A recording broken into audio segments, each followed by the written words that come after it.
Sa Sabado na darating ang crane na gagamitin ng US Navy para biyakin at iangat ang mga bahagi ng sumadsad na US Guardian o USS Guardian sa Tubataha Reef.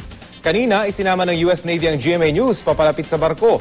Mula sa Puerto Princesa, Palawan, may ulat on the spot si Bernadette Reyes. Bernadette? Rafi, sa pambihirang pagkakataon ay nakalapit ang media sa USS Guardian sakay ng isang US aircraft. Kitang-kita namin ang malalaking mga alon na bumabayo sa barko. Alas 8 kaninang umaga na mag-take off ang PRC Orion, isang reconnaissance aircraft ng US mula sa Puerto Princesa Air Base patungong Tubataha Reef. 20 minutes lang ang layo. Natanaw na namin ang USS Guardian mula sa taas ng 1,000 feet above sea level o katumbas ng 100 na pinagpatong-patong na high-rise buildings. Sa kamera na nakakabit sa P3C Orion ng Amerika, kitang-kita ang malalaking alon na humahampas sa USS Guardian. Hindi na nagbago ang posisyon nito na nakahalang sa reef. Ayon kay Frederick Martin, tagapagsalita ng US salvage effort, sa Sabado, February 2 darating sa Pilipinas ang crane na gagamitin para sa pagpapatuloy ng salvage operations.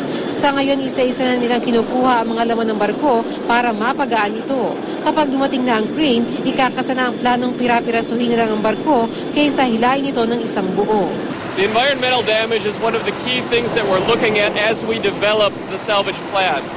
The plan is designed to do as little damage as possible and protect the reef as much as possible as we go through the salvage operation.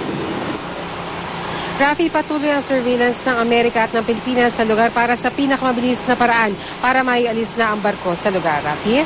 So, Bernadette, gaano kaya magtatagal itong kanilang operation kung pipirapirasuhin yung barko? Rafi, sa tansya nila maaaring abutin to ng 1 buwan, pero hindi naman kung kailan dumating na yung crane dito ay simula na yung bilang ng 1 buwan na yan. Kapag kasi dumating na yung crane dito sa Pilipinas, kailangan pa raw yan munang dumaan sa customs at syempre kailangan pa rin na ng pagpaplano bago maikakasa ang patuloy na salvage operations. Rafi? Okay, maraming salamat, Bernadette Reyes.